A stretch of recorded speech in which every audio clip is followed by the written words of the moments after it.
Good morning, or should I say closer to good afternoon. Gary Cross again, Heirloom Popcorn Seed Company. I want to talk a little bit about my new book, The Farmer and the Seedsman. You can get it on Amazon Kindle, I think, for $5.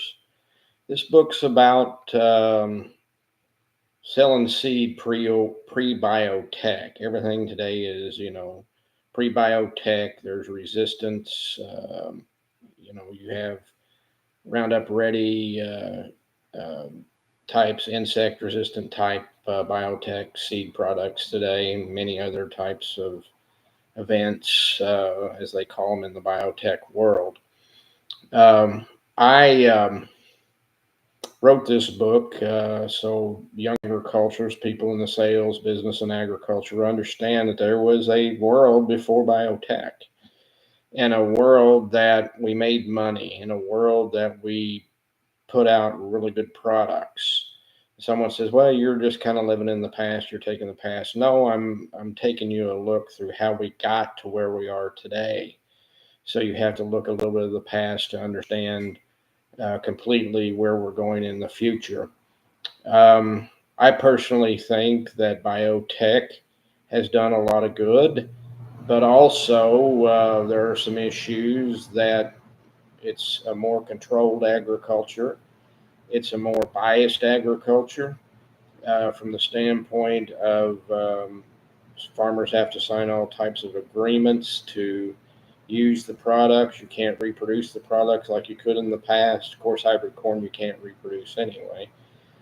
But it is uh, what it is in the agricultural world today. And that's what farmers are used to. And they go on. They have clean fields and less insects. They're using less chemical to spray, probably overall. And they're looking at different, I don't want to say methodologies all the time to be able to reduce costs and reduce and be a good environmental steward. I think farmers have always been a good environmental stewards or tried to. Maybe back in the 40s and the 50s when we started out with some of these new chemicals and anhydrous ammonia and things of that nature. Anhydrous was a very cheap form of nitrogen. They used to use anhydrous ammonia to build airfields in World War II for planes to land on because it made the ground so hard. So a lot of compaction issues came from anhydrous ammonia, and I think we know that from history. When you're running heavy equipment over it, and that just makes it worse. But it has been a cheap form. In the last few years, it hasn't been that cheap. It almost quadrupled in price. Um, Working in that agricultural atmosphere after, really during or toward the end of the 80s farm crisis when I was selling seed, it was a tough world. I've talked to you about this a little bit. Farmers not having the money to pay seed bills, farmers not having, the ability to do pre-orders because they didn't know if they'd have their farm next year or not. A pretty interesting world to have worked in.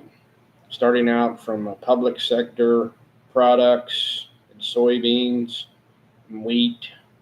Um, they started proprietizing hybridization issues, I think, in the mid to late 80s, maybe before then, maybe early 90s. When you got the biotech, you really got everything being patented or plant variety protected, which is a way of protecting your variety from being reproduced.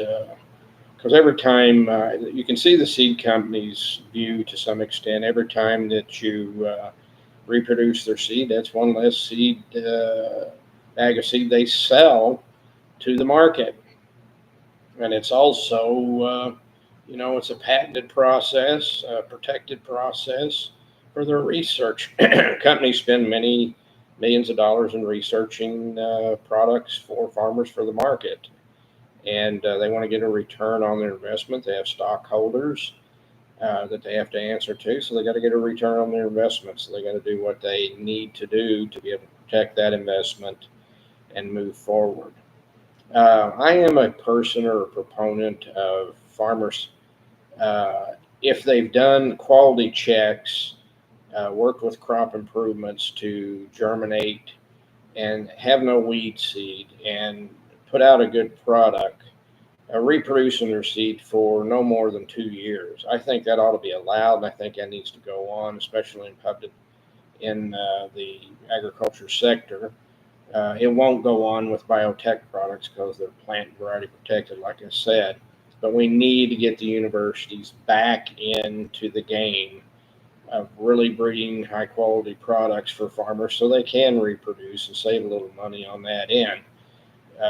There's a lot of people that can do that and did that in the past and did well. We had a lot of entrepreneurs through that because they buy seed cleaners and they clean other people's seed, mainly more than anything wheat and then soybean. But wheat was primary, but you have to be able to have it tested, looked at.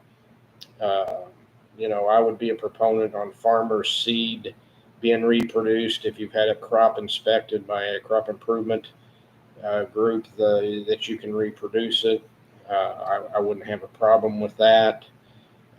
We were getting away, there was a lot of farmers who did their own seed and kept doing it year after year after year, and that didn't help them. It spread disease. It didn't help their bottom line overall. They needed to buy new seed to replenish what they had.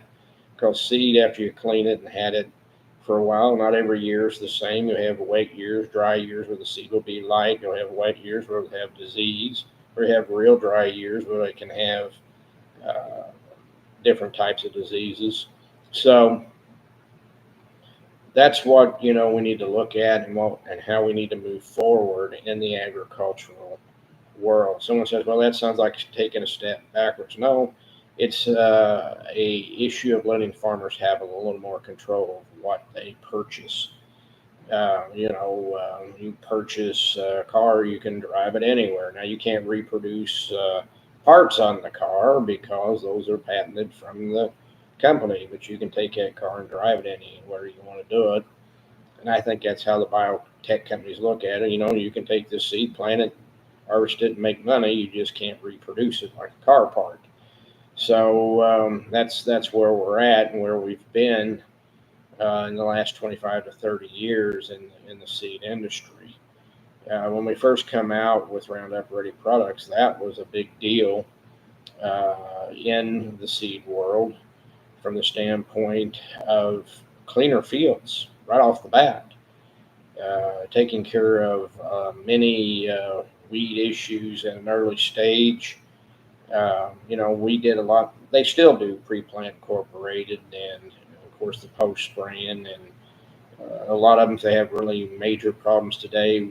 Spray in the fall. Today you have to have you look on your chemical.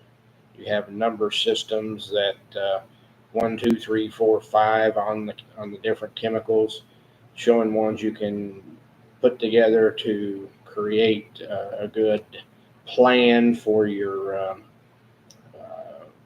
chemical usage on the farm that won't create resistance. It takes about 10 to 15 years to develop a new fungicide, a new herbicide, insecticide. It takes a long time.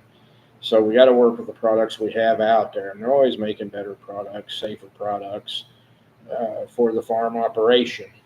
So do me a favor, you can get the Farmer and the Seedsman on Kindle, Amazon Kindle. Plus, if you go to my website, heirloompopcornseed@gmail.com, you can write me and request a book, and I'll send it to you for the same price it's on the Kindle.